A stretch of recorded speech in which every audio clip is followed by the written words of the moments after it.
in a bid to create awareness among the local populace of Ribhoi district about the aims and objectives of Fit India Run, which aims at encouraging the people towards health consciousness.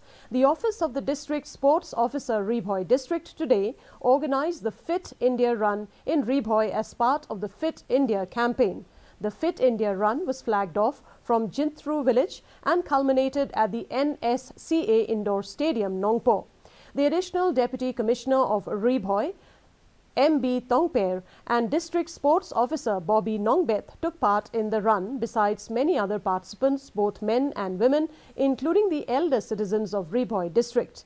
The Office of the District Sports Officer of Ribhoi district also distributed the prizes and appreciation certificate for the winners of the run.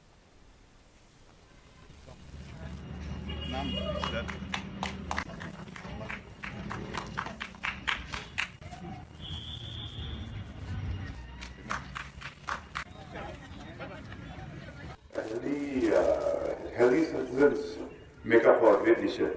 La Prophet hari misal ikan ni pergian. Sokar akan periksa dan sunar jadi beliau takut nak pergi development. Nak kalau kajing long fit pergi ke mana yang ada jing roy jingpa nak kali join. And now here is the weather report.